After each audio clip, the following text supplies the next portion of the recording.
नमस्कार। मुद्दा तो है में आपका स्वागत है और मैं हूं आपके साथ मनोज वर्मा। और आज मुद्दा है कांग्रेस का गोंडवाना गणित। जी अमरवाड़ा के रण को जीतने के लिए बीजेपी और कांग्रेस सक्रिय हो गए हैं। अटकलें हैं कि कांग्रेस इस सीट को जीतने के लिए गोंडवाना गणतंत्र पार्टी के साथ हाथ मिला सकती है, यानी दोनों दल मिलकर बीजेपी के खिलाफ चुनाव लड़ सकते हैं। अगर ऐसा हुआ तो कांग्रेस के बागी कमलेश शाह और बीजेपी के लिए सीट पर बहुत मुश्किलें हो सकती हैं। हालांकि बीजेपी का कहना है कि कांग्रेस किसी के भी साथ गठबंधन कर ले, जीत तो उसकी होगी।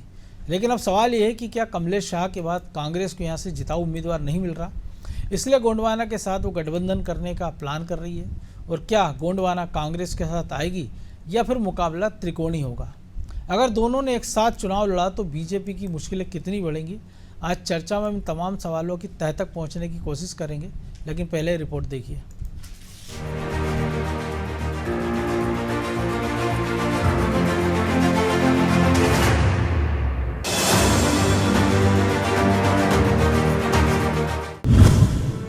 गोंडवाना से हाथ मिलाएगी कांग्रेस, कौन जीतेगा अमरवाड़ा की रेस? छिंदवाड़ा लोकसभा सीट को गंवा चुके कमलनाथ के सामने अब एक नई चुनौती है और वो है अमरवाड़ा सीट को जीतना। आदिवासी वर्ग के लिए रिजर्व इस सीट पर 10 जुलाई को उपचुनाव होना है। कांग्रेस का मुकाबला कांग्रेस की ही बागी कमलेश प्रताप शाह से होने वाला है। लिहाजा अब अटकलें लगने लगी हैं कि कांग्रेस गोंडवाना से हाथ मिला सकती है या यूं कहे कि दोनों के बीच गठबंधन हो सकता है। दरअसल बीजेपी और कांग्रेस की इस लड़ाई के साथ गोंडवाना गणतंत्र पार्टी की भूमिका अहम है। आंकड़े बताते हैं कि अगर कांग्रेस और जीजीपी यहां हाथ मिला लेते हैं तो बीजेपी को टक्कर दे सकते हैं, लेकिन ये दोनों अलग अलग चुनाव लड़ेंगे तो फायदा बीजेपी को मिल सकता है। हालांकि कांग्रेस और गोंडवाना के बीच गठबंधन को लेकर कोई बातचीत चल रही है। इस पर कांग्रेस नेताओं का क्या कहना है, वो सुनिए। अमरवाड़ा की सीट कांग्रेस परिवार की ही सीट है और वहाँ जनता जनार्दन वोट कांग्रेस के नाम पे देती है, ना कि किसी व्यक्ति विशेष के नाम पे। जो विधायक जी ने दल बदला है, आज उनको ही मालूम है कि उनकी क्या दशा होने वाली है चुनावी मैदान में। आगे अगर भविष्य में कोई ज़रूरत पड़ती है किसी भी तरह की बातचीत की तो जब भी करेंगे आपके साथ साझा करेंगे। अमरवाड़ा सीट पर मुकाबला त्रिकोणीय रहता है। यहां गोंडवाना गणतंत्र पार्टी तीसरी बड़ी ताकत है। 2003 में जीजीपी के मनमोहन शाह बट्टी इसी सीट से चुनाव जीते थे। इसके बाद से जीजीपी इस सीट को जीत तो नहीं पाई, लेकिन हर चुनाव में उसने लड़ाई को त्रिकोणीय बना दिया। 2008 के चुनाव में बट्टी इस सीट पर दूसरे स्थान पर रहे तो 2013 के चुनाव में वे तीसरे नंबर पर रहे। 2018 में जीजीपी की वजह से बीजेपी का प्रत्याशी तीसरे नंबर पर रहा था और मनमोहन शाह बट्टी दूसरे नंबर पर थे। हालांकि मनमोहन शाह बट्टी के निधन के बाद उनकी बेटी मोनिका शाह बट्टी ने बीजेपी ज्वाइन की और 2023 का विधानसभा चुनाव लड़ा, लेकिन इस चुनाव में कमलेश शाह ने उन्हें हरा दिया। लेकिन अब कांग्रेस और गोंडवाना के एक साथ आने पर बीजेपी दम भर रही है कि उस पर कोई फर्क नहीं पड़ेगा, जीत उसी की होगी। सबका साथ लेने पूरा इंडी गठबंधन आ जाए तो भी गोंडवाना पार्टी का साथ लेने सबका तो भी अमरवाड़ा जीतना मुश्किल है। छिंदवाड़ा से कमलनाथ और नकुलनाथ के बोरिया बिस्तर बन चुके हैं। इस बार जो बचे कुछ बोरिया बिस्तर है, वो जो थोड़ा बहुत सामान बचा है वो भी अमरवाड़ा के चुनाव के बाद रवाना हो जाएगा। इसमें कोई दो राय नहीं कि बीजेपी की कोशिश होगी कि उपचुनाव जीतकर वो कमलनाथ को एक और झटका दे, तो दूसरी तरफ कमलनाथ ये चाहेंगे कि अमरवाड़ा की सीट को जीतकर वो ये बता सके कि छिंदवाड़ा अभी भी उनका गढ़ है। लेकिन कांग्रेस के सामने प्रत्याशी के चेहरे का संकट है। कांग्रेस हर बार यहां से कमलेश शाह को ही टिकट देते आई है। हालांकि अब ये कहा जा रहा है कि कांग्रेस गोंडवाना प्रत्याशी देव रावेन भलावी के संपर्क में है। हालांकि अब देखना होगा कि अमरवाड़ा के अखाड़े में कांग्रेस और गोंडवाना एक दूसरे के साथ होंगे या फिर एक दूसरे के खिलाफ। ब्यूरो रिपोर्ट, अनादि टीवी।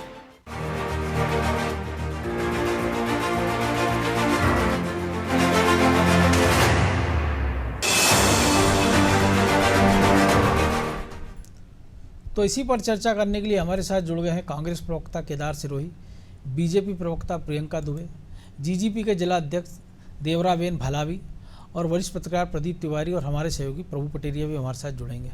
तो सबसे पहले भलावी जी आप ही के पास, क्योंकि सबसे ज़्यादा चर्चा आप ही की हो रही है इस चुनाव में कि आप कांग्रेस के साथ जाएंगे या नहीं। देखिए, हमारा मकसद कोई कांग्रेस के साथ जाना या बीजेपी के साथ जाना नहीं है। गोंडवाना गणतंत्र पार्टी एक मिशन पे काम करती है और हमारा उद्देश्य है चुनाव जीतना। और रही बात अगर कांग्रेस अप्रोच करती है कि मिलकर लड़ना या नहीं लड़ना, इस संबंध में हमने बोले हैं कि प्रदेश कार्यकारिणी के जो पदाधिकारी है इस संबंध में वो जो निर्णय लेंगे वो हम मानेंगे। जी, तो अगर कांग्रेस आप ही को उम्मीदवार घोषित कर दे, देखिए क्योंकि चर्चा तो है कि आप भी चुनाव लड़ेंगे। बिल्कुल, छिंदवाड़ा जिला कार्यकारिणी से मेरा नाम प्रत्याशी के लिए यहाँ पर से पहुंचा दिया गया है, लेकिन मैं लोभ, लालच और बेईमानी मैंने कभी नहीं सीखी है। जो पार्टी बोलेगी मैं वही करूंगा। और रही बात कांग्रेस में जाकर प्रत्याशी बनने की, तो मैं ये कतई नहीं करूंगा। मैं कभी विधायक ना बनूं, लेकिन कभी बीजेपी और कांग्रेस का प्रत्याशी नहीं बनूंगा। मैं भले विधायक ना बनना पड़े, मैं अपनी मेहनत से ही गोंडवाना में ही रह के काम करूँ।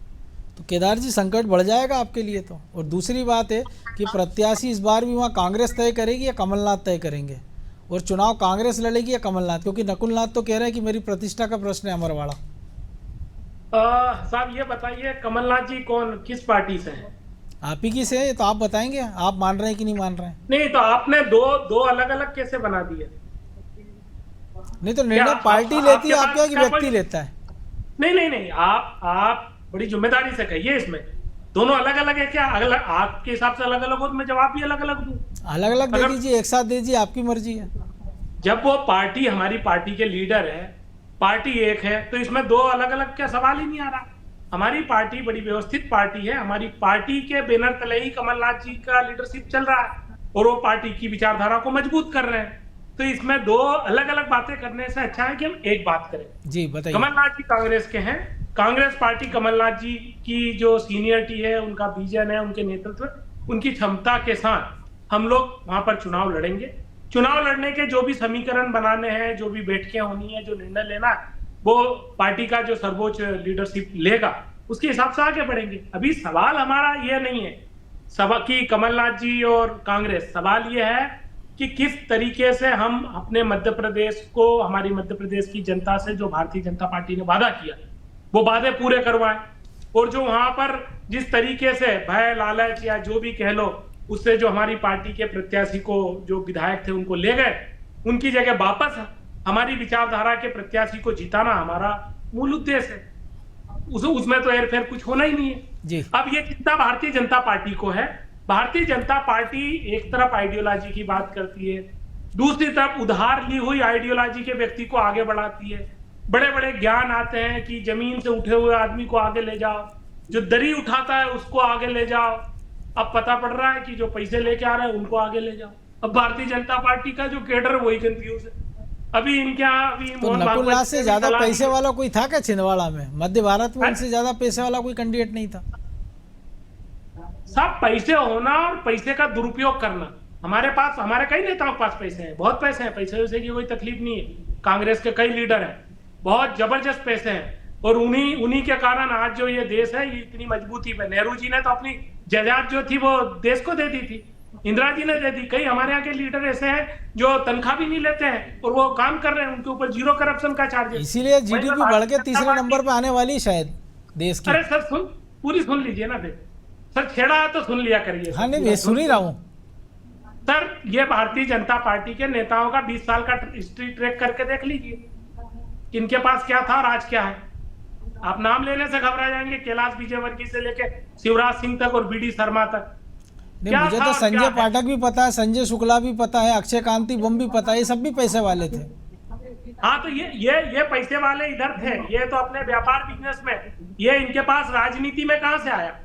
और संजय शुक्ला के ऊपर 140 करोड़ का अगर आरोप लगाता हो तो उसको गिरफ्तार करने की वजह पार्टी में क्यों ले लिया बताएं। रिकवरी में गिरफ्तारी नहीं होती ना सिरोही जी, रिकवरी अलग चीज है, उसमें गिरफ्तारी नहीं होती। करा लो सर मध्य प्रदेश में। भाई प्रियंका जी से जवाब ले लूंगा। तो प्रियंका जी, गोंडवाना गणतंत्र पार्टी से घबराहट है क्या आपको? क्योंकि 2008 में 18 में तीसरे नंबर पे चले गए थे आपकी कैंडिडेट, और पिछली बार तो मोनिका शाह भट्टी लड़ी, तब भी आप जीत नहीं पाए, और अब कांग्रेस ने इसको प्रतिष्ठा का प्रश्न बना लिया है। कुछ सज्जन सिंह ने कल कहा है कि पूरी कांग्रेस वहां ताकत झोंकेगी दल बदलुओं के खिलाफ।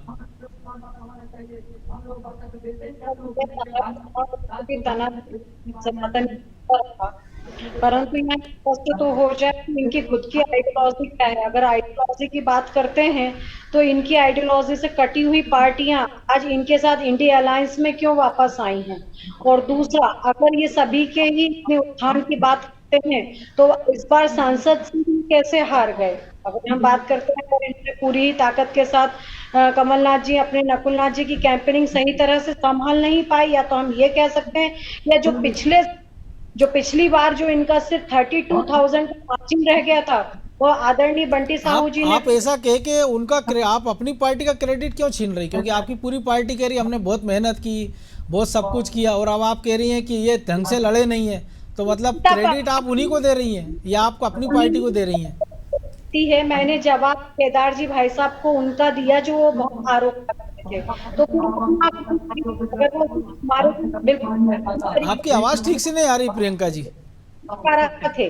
पहली चीज, अभी अगर हम बात करें जीजीपी की जो पार्टी, जीजीपी की तरफ से जो भाई साहब बैठे हुए हैं, उन्होंने कहा से देवीराम जी भाई साहब ने कि मैं उनको उनके ही नाम से पुकारूंगी जो उनका नाम है देवीराम जी।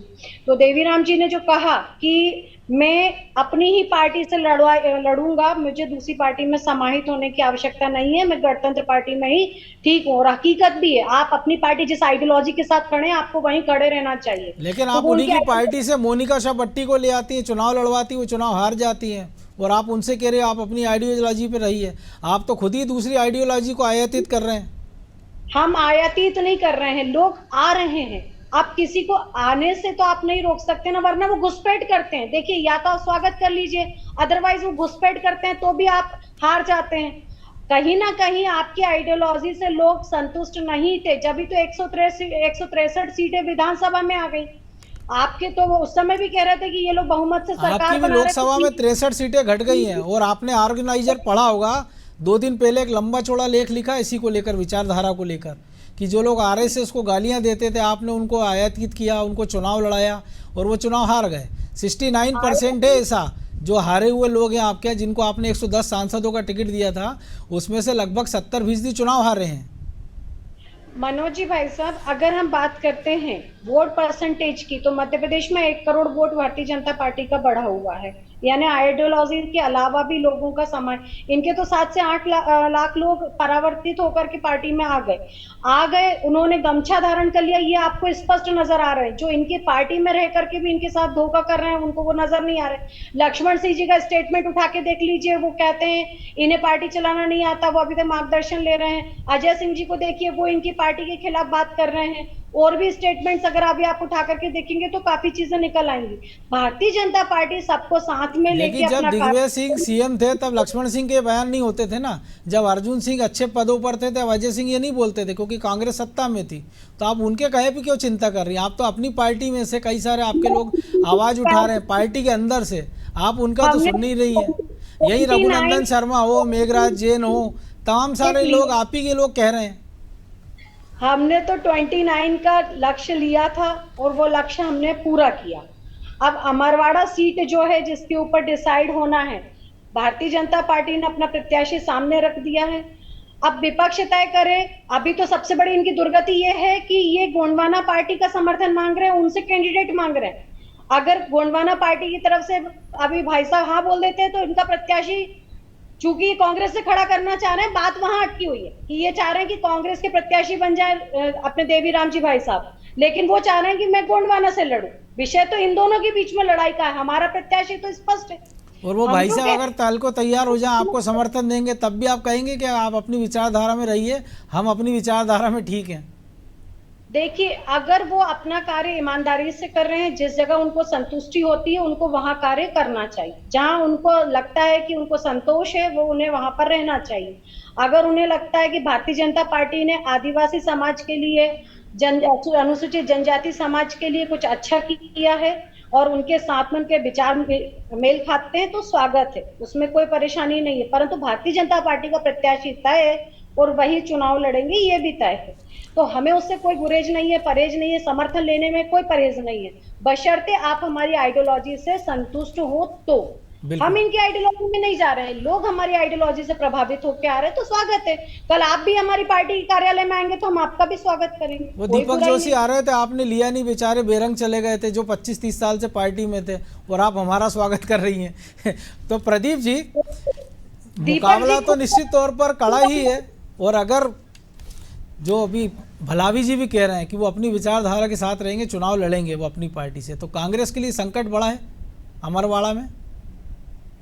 निश्चित तौर पर मनोज जी, कांग्रेस के लिए संकट तो है ही है। आप देखें तो कांग्रेस जिस तरीके से अभी प्रदर्शन की है पूरे भारत में, तो थोड़ा सा कांग्रेस का वो बढ़ा है, कद बढ़ा है, और उससे थोड़ा कांग्रेस जी है। लेकिन मध्य प्रदेश में कांग्रेस का कद कहीं न कहीं घटा है पहले की अपेक्षा। आप देखें तो विधानसभा में भी और लोकसभा में, तो ये चिंता की बात कांग्रेस के लिए निश्चित तौर पर है कि जो सीट जीती जिताई है उसको हम खो न दें। इसके लिए कांग्रेस मंथन करेगी, प्रयास करेगी, सारे लोगों को इकट्ठा करेगी। लेकिन अब कितना ज्यादा प्रयास कर पाती है, कितने लोगों को इकट्ठा कर पाती है, जोड़ पाती है इंडिया अलायंस की तरह, तो ये कांग्रेस के लिए एक बड़ी बात, चुनौती है। देखिए वहां जीजीपी एक बड़ा फैक्टर है। पिछले आप देखें, पिछले रिजल्ट उठा के देखें तो प्रेम नारायण ठाकुर पहले कांग्रेस के रहे, फिर बीजेपी में आ गए, तब पर भी चुनाव जीते हैं वहां से, इसके बाद फिर कांग्रेस। तो मुझे लगता है कि अगर जीजीपी और कांग्रेस का कहीं समीकरण सेट हो गया, बैठ गया, ये प्रयास कांग्रेस के लोग करेंगे मुझे लगता है। और अगर सेट हो गया और उम्मीदवार जीजीपी से बनाया गया तो कांग्रेस के लिए एक मजबूत कदम होगा। लेकिन अगर कहीं न कहीं ये समझौता नहीं हो पाया तो निश्चित तौर पर कांग्रेस नुकसान में रहेगी। बीजेपी को वहां चुनौती जरूर मिलेगी, लेकिन मुझे लगता है कि आसान होगा चुनाव जीतना। बिल्कुल। तो प्रभु जी, आपने छिंदवाड़ा में लोकसभा के चुनाव लंबे समय वहाँ रहे, सारे तमाम क्षेत्र घूमे, और अब जो समीकरण बनते दिख रहे हैं, तो राह किसकी आसान है या चुनौती किसके सामने बड़ी है? क्योंकि सत्तारूढ़ पार्टी तो अपना सब कुछ झोंक देगी, उपचुनाव है, साख का सवाल है। देखिए मनोज जी, अमरवाड़ा का नेचर वैसे कांग्रेस का रहा है। अमरवाड़ा सीट जब से बनी है तब से 2 बार बीजेपी, 1 बार जनसंघ और 1 बार गोंडवाना गणतंत्र पार्टी चुनाव जीती है, और जो 2 बार बीजेपी जीती है उसमें गोंडवाना का बहुत बड़ा योगदान है। बिल्कुल। गोंडाना यदि चुनाव मैदान में है तो बीजेपी के लिए संभावनाएं पहले बनती रही हैं, और गोंडाना यदि चुनाव मैदान में नहीं है तो फिर कांग्रेस का अपर हैंड होता है वहाँ पे, क्योंकि ट्राइबल वोट फिर कांग्रेस की तरफ जाता है, वो भारतीय जनता पार्टी पे कम भरोसा करता है।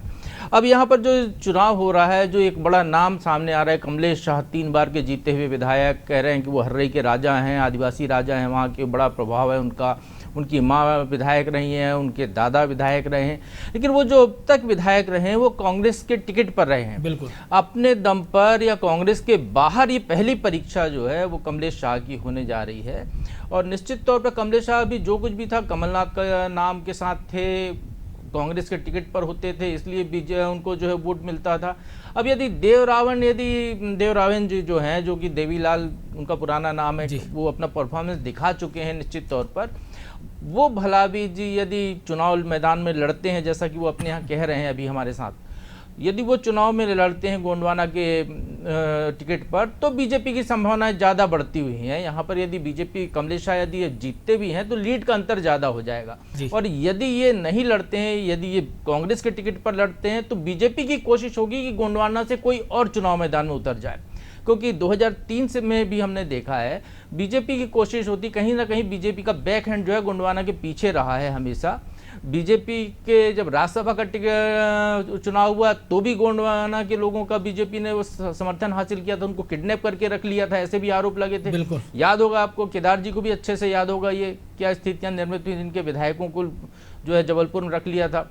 तो यहाँ पर गोंडवाना बड़ा फैक्टर है अमरवाड़ा में। यदि गोंडवाना है मैदान में अपने दम पर तो बीजेपी के लिए अपर हैंड होगा, नहीं तो अग्नि परीक्षा ये जो है कमलेश शाह की है। यदि गोंडवाना, यदि देवरावन जी यदि कांग्रेस के टिकट पर लड़ते हैं या कांग्रेस इनको समर्थन दे देती है, तो फिर यहाँ पर कांग्रेस की जीत ये मान के चलिए कि निश्चित तौर पर ज़्यादा तय होगी, चाहे सरकार पूरी कोशिश कर ले, बीजेपी संगठन पूरी ताकत लगाए। क्योंकि हमने छिंदवाड़ा लोकसभा देखा, अभी ये जो प्रियंका जी गर्व कर रही हैं छिंदवाड़ा की जीत पर, छिंदवाड़ा की जीत आपकी जीत नहीं है प्रियंका जी, छिंदवाड़ा की जीत तुम विभीषणों की जीत है, जिनको आप घर से उठा कर लाए थे। दीपक सक्सेना आ नहीं रहे थे बीजेपी में, तो आपके मुख्यमंत्री से लेकर तमाम नेता उनके घर तक जाना पड़ा था उनको लाने के लिए। पता नहीं क्या क्या आप लोगों ने बात की होगी, तब जाकर हुआ है। और अमित शाह के रोड शो में नारे उन्हीं के फेवर में लग रहे थे। अमित शाह के रोड शो में आपने वोट मांगे हैं दीपक सक्सेना के नाम पर, नरेंद्र मोदी के नाम पर छिंदवाड़ा में बीजेपी ने वोट नहीं मांगा। देश की 543 लोकसभा सीटों में से एकमात्र लोकसभा सीट है ऐसी जहां पर दीपक सक्सेना के नाम पर बीजेपी ने वोट मांगा, नरेंद्र मोदी जी के नाम पर नहीं मांगा। अब देख लीजिएगा वीडियो पुराने आपके वीडियोस पास है, हमारे पास भी, आपके आपने भी तो देखे निश्चित होंगे। तौर पर वहां पर जो है विभीषणों का चुनाव था, विभीषणों के दम पर चुनाव लड़ा। और जिस तरीके से अभी 7 लाख का फिगर दे रही थी, 7-7.5 लाख का, तो छिंदवाड़ा में बहुत सारे लोगों को बीजेपी लेकर आई। उसके बाद ये बीजेपी की स्थितियां निर्मित हुई हैं और उसमें 50,000 वोट तो इन्हीं ने काटे हैं जो हमारे साथ जुड़े हुए हैं गोगापा के प्रत्याशी। 55,000 वोट मिले हैं, 55,000। यदि ये ना होते तो शायद वो वोट कांग्रेस के खाते में जाता, तो कुछ जगह और उनको बढ़त मिलती। तो ये स्थितियां वहां की हैं। तो निश्चित तौर पर ये परीक्षा जो है बीजेपी से ज्यादा कमलेश शाह की है कि वो पहली बार वो अपने नाम के दम पर एक नई पार्टी के साथ चुनाव मैदान में उतर रहे हैं। जी जी प्रियंका जी, मैं प्रभु जी की बात का जवाब दे दूं। जिन सक्सेना जी की ये बात कर रहे हैं, उन्होंने क्लियर कट स्टेटमेंट दिया था, वो मैंने भी पढ़ा था कि मैडम मैंने वीडियो फोटो नहीं देखे आपने? उनके घर पे कौन गया था लेने के लिए? चेहरे से सुन लीजिए आप। स्टेटमेंट तो विक्रम हाके ने भी दिया था, नहीं जो किया था ना, महापौर है छिंदवाड़ा के। मैं सुन रही थी, आप मेरी बात भी सुन लीजिए। जी जी जब बोलिए। दीपक को ज्वाइन कराया गया तो दीपक सक्सेना जी का स्टेटमेंट था कि मैंने भारतीय जनता पार्टी जरूर ज्वाइन कर ली है, परंतु मैं वोट अपील नकुल नाथ जी के लिए करूंगा। ये स्टेटमेंट भी आप लोग के रिकॉर्ड में होगा, पढ़ लीजिएगा। बिल्कुल है। विक्रम आहाके जी ने भी ऐसा दिया। कोई मतलब ऐसा आपके कोई लिए स्टेटमेंट नहीं दिया उनने उनका ये कथन था। अब थोड़ा सा अपने आप को थोड़ा सा अपडेट कर लीजिए। उनने ये कहा कि नकुल नाथ के कारण मैं कांग्रेस छोड़ रहा हूं, कमलनाथ के प्रति मेरी आस्था है। निश्चित तौर पे इसके पहले भी सिर्फ 32,000 का मार्जिन रह गया था, बहुत ज्यादा डिफरेंस नहीं था। तो आप उस समय ना विक्रम आहाके जी आए थे, ना दीपक सक्सेना जी आए थे, ना कमलेश शाह जी आए थे। जब भी 32,000 का मात्र मार्जिन रह गया था और कांग्रेस लगातार वहां मार्जिन उनका कम होता चला आया, आपको इस पे भी ध्यान देना पड़ेगा। उस समय मैडम आपको इस पे भी ध्यान देना पड़ेगा कि इतने सालों में छिंदवाड़ा की लोकसभा सीट कांग्रेस बीजेपी इतनी मेहनत करके भी नहीं जीत पाई थी। अपना स्टेटमेंट रख सकते हैं आप, इस निष्पक्ष होकर अपना स्टेटमेंट रखिए। 32,000 का लीड भी जो पिछली बार था वो बहुत ज्यादा लीड नहीं था। तो इस चुनाव में आपने, प्रियंका जी, इस चुनाव में आपने तो फिर प्रधानमंत्री की लीड कम हो गई है, उस पे क्या कहेंगी आप? अरे इसी प्रदेश में भिंड, मुरैना और ग्वालियर। जी केदार जी, चुनाव हार गई थी। जी केदार जी, आपके देखिए भारतीय जनता पार्टी अभी जो है वो बहुत चिंतित और परेशान है। अभी का मामला को समझ में आ रहा है कि वो अगले जो चुनाव है मध्य प्रदेश में वो हारने जा रही है। वो विदिशा का भी चुनाव हारेगी, वो छिंदवाड़ा का भी चुनाव हारेगी, और जो 2-3 लोग पाइपलाइन में हैं जिनके अभी इस्तीफे होने हैं बाकी है, वहां भी चुनाव हारने की कंगार पर है। तो आप मान के चल रहे हो वो दोनों इस्तीफा दे रहे हैं कि पार्टी उनको निकाल रही है? अब वो तो देखिए, वो ये बड़े लोगों का काम है ना सर। अभी वैसे कायदे से दे देना चाहिए, अब बचाई क्या ईमानदारी से। केदार जी आप दावे भले कर लें, लेकिन हमको पीले गमछे वाली जो मैडम है उनसे ज्यादा पीले जो पगड़ी बांधे उन पे ज्यादा भरोसा है। बिल्कुल, वो जिधर जाएंगे अमरवाड़ा का रिजल्ट उधर जाता हुआ दिखाई तो देगा। भलावी जी जेएस जैसा कांग्रेस के साथ जाएंगे या स्वतंत्र? मैं देवान भाई की तारीफ करता हूँ, काफी संघर्षशील व्यक्ति हैं, अच्छे लीडर हैं, आदिवासियों के लिए हमेशा लड़ते आए हैं। जी भलावी जी, एक छोटा जवाब ले लूं प्रियंका जी। भलावी जी, देखिए, गोंडवाना गणतंत्र पार्टी से मैं सेपरेट चुनाव लड़ूंगा, जैसे मैंने पहले भी कहा है। मेरे सामने पैसा, डर, लोभ, लालच, यहाँ तक कि धमकी, इन सबसे मैं कभी नहीं डरा हूं, ना कभी मैं डरूंगा। दूसरी चीजें मैं कहना चाहता हूँ, कांग्रेस के यहाँ पर वरिष्ठ पदाधिकारी बैठे हुए हैं। जैसे कांग्रेस, राहुल गांधी जी का अक्सर का मैं भाषण सुना कि सभी पार्टियों को वो साथ में लेके चल रहे हैं, छोटी पार्टियों को भी मौका देते हैं। और वो आदिवासियों के हितैषी को लेकर उन्होंने कहा कि आदिवासी इस देश का मालक है, आदिवासियों की जल जंगल जमीन हम उनको सौंपेंगे, आदिवासियों का आर्थिक स्थिति जो कमजोर हो रहा है देश में, जो उनका हक और अधिकारों का हनन हो रहा है, उसको हम दिलाएंगे। इस हिसाब से मैं तो यही सोचता हूं कि शायद अगर कांग्रेस वाकई आदिवासी हितैषी है तो छिंदवाड़ा के अंदर माननीय राहुल गांधी को और प्रदेश अध्यक्ष जीतू पटवारी जी को इस बात में थोड़ा गौर करना चाहिए कि अमरवाड़ा जो विधानसभा सीट है, जिससे दादा मनमोहन साहब भट्टी जी विधायक रहे हैं, इस सीट में वो गोंडवाना गणतंत्र पार्टी को समर्थन दे और अब ये साबित करें कि आदिवासियों के प्रतिनिधित्व को वो स्वीकार करते हैं। क्योंकि छिंदवाड़ा जिले के अंदर पूरा आदिवासी समाज निवास करता है। मध्य प्रदेश के अंदर 22% से 25% आदिवासी है, लेकिन कहां इनको प्रतिनिधित्व मिला, कहां इनको जिम्मेदारी मिली, आप भली भांति जानते हैं। छिंदवाड़ा जिले के अंदर 3 आप समर्थन के लिए तैयार है कांग्रेस? देखिए, हम लोग तो वहां से ट्राइबल ही उतारेंगे ना, वहाँ ट्राइबल की जगह ओबीसी तो उतारेंगे नहीं। वो तो रिजर्व सीट है, तो उतारना मजबूरी है। वो तो भाजपा की भी, आपकी भी। देखिए, अब सवाल यह है देवरान भाई जो है अच्छे संघर्षशील व्यक्ति है, आदिवासियों के लिए अच्छा जबरदस्त लड़ते हैं, इसमें मैं इनकी तारीफ करूंगा। ऐसे योग्य लोगों को मौका देना चाहिए। अगर इनका हमारा समझौता नहीं बनता है तो हमारी पार्टी में जो संघर्षशील व्यक्ति होगा, जो उस क्षेत्र में गरीबों के लिए लड़ने वाला होगा, उनको आगे बढ़े। और ऐसा नहीं है कि मध्य प्रदेश में आदिवासी लीडरशिप को नहीं बढ़ाया। भाई जो मरकाम जी हैं वो भी आदिवासी रहे, कांतिलाल भूरिया जी यहाँ के आदिवासी हमारे प्रदेश अध्यक्ष रहे। ऐसा नहीं है कि कांग्रेस ने आप उमंग सिंगार को क्यों भूल गए? आपके नेता प्रतिपक्ष है। बहरहाल समय की कमी है, इस चर्चा को यहीं विराम देना होगा। बहुत धन्यवाद केदार जी, प्रियंका जी, भलावी जी, प्रदीप जी आपका।